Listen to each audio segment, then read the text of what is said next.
एक साथ सभी मुगल शासकों के पाठ्यक्रम से हटवा सकते हैं। आप एक साथ सभी स्कूलों के रंग पुताई वाले काम जो हैं वो भगवा रंग में करवा सकते हैं। आप एक साथ कांग्रेस शासित जितने भी हिंदुस्तान में पीएम रहे हैं उनके नाम, उनकी कहानियां किताबों से हटवा सकते हैं। आप एक साथ उन सभी मदरसों पर बैन लगा सकते हैं जिनमें आपको देशद्रोही गतिविधियों की बू आती है। तो आप एक साथ ऐसे तमाम स्कूलों को बंद कर सकते हैं, उन्हें किराए के भवन में संचालित कर सकते हैं जिनकी छत आज गिरने वाली थी। नमस्कार दोस्तों, वक्त रात का है और नींद नहीं आ रही है। नींद नहीं आने के बहुत से कारण हो सकते हैं और जब नींद नहीं आए तो कैमरे के सामने क्यों आना, यह भी सवाल आप लोगों में से किसी का हो सकता है। पर दोस्तों यकीन मानिए, आज नींद नहीं आने का कारण बहुत अलग है। दरअसल एक दृश्य बार बार आंखों के सामने आ रहा है। आज ही का दृश्य है। एक अस्पताल सा लगता है, उसमें एक तरफ कैमरा रिकॉर्ड कर रहा है।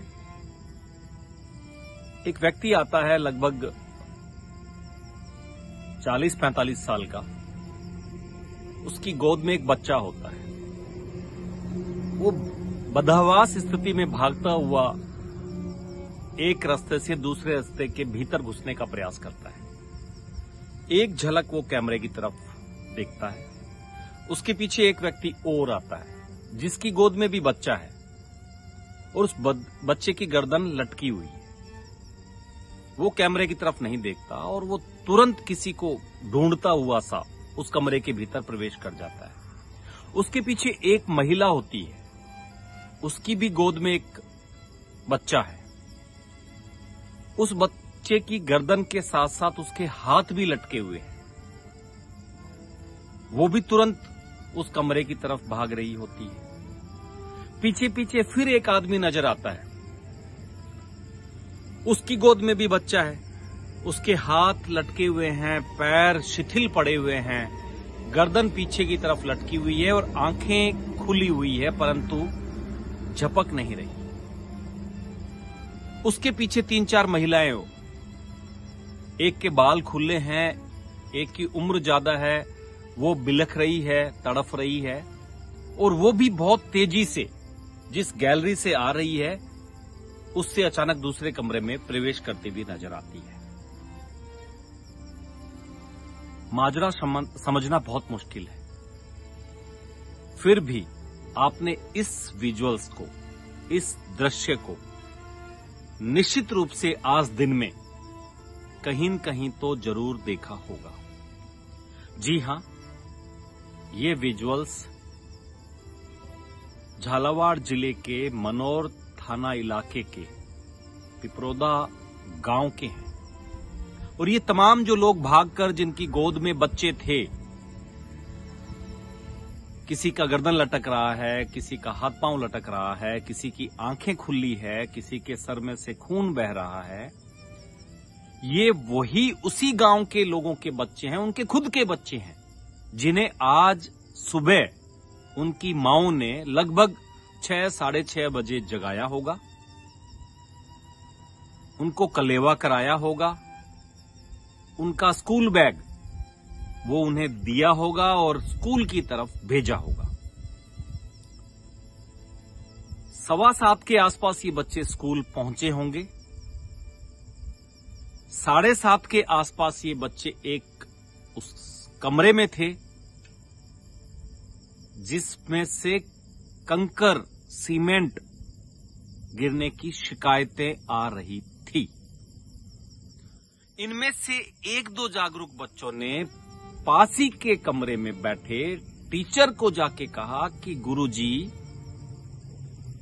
हमारे ऊपर छत पे से कंकर, पत्थर, मलबा हल्का फुल्का गिर रहा है। टीचर ने इन बच्चों को, जो आए थे उनके पास शिकायत लेकर, उन्हें डांट दिया, भगा दिया, क्योंकि उस वक्त टीचर सुबह सुबह नाश्ता कर रहे थे। और उस नाश्ते में भले ही वो समोसा हो सकता हो, कचौरी, जलेबी या कुछ भी हो सकता हो, उस नाश्ते में खलल पड़ा उन गरीब बच्चों की शिकायत की वजह से, और उन्हें डांटकर वापस भेज दिया। और अगले 5 मिनट में उसी कमरे में से, जिसमें से बच्चे थे, चीख पुकार सुनाई दी, धड़ाम की आवाज सुनाई दी और अचानक चुप्पी भी छा गई।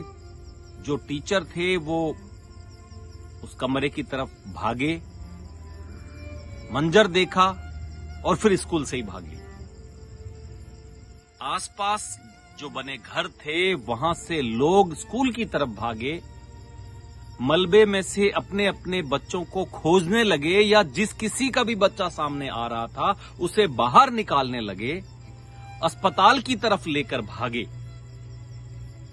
सांसें चल रही थी या नहीं चल रही थी यह उस वक्त कोई नहीं देख रहा था, सिर्फ यह देख रहा था कि जो बच्चा उनकी गोद में है वो जीवित है और उसे तुरंत अस्पताल में भर्ती करा दिया जाए ताकि उसकी सांसें कहीं अगर अटकी हुई है तो वापस आ जाए। और जो मैंने आपको दृश्य इस विजुअल्स के शुरुआत से लेकर अब तक दिखाया, बताया शब्दों के माध्यम से, वो यही मंजर था।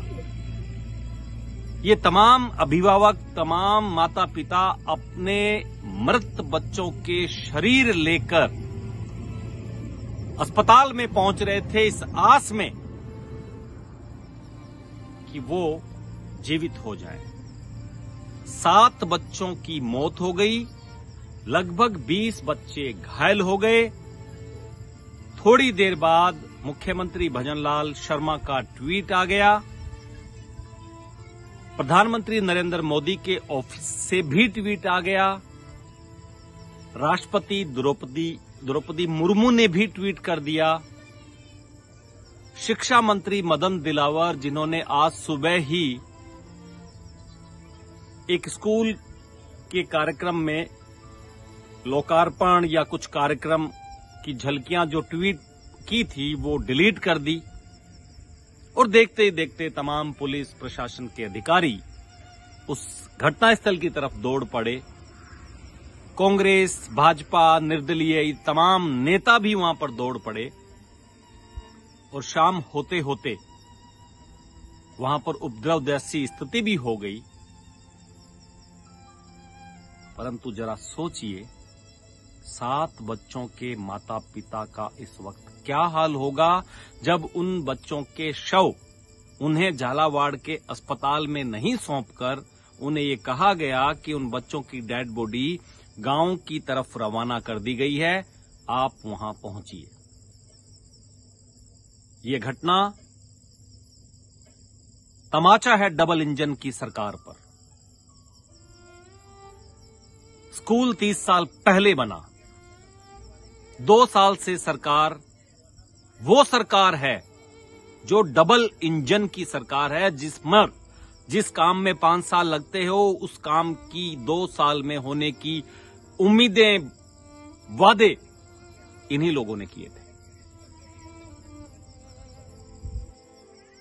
क्या इनमें से किसी का भी बच्चा इस तरह के सरकारी स्कूल में पढ़ता है जिनकी छत आज गिरी और अब गिरी वाली स्थिति में हो?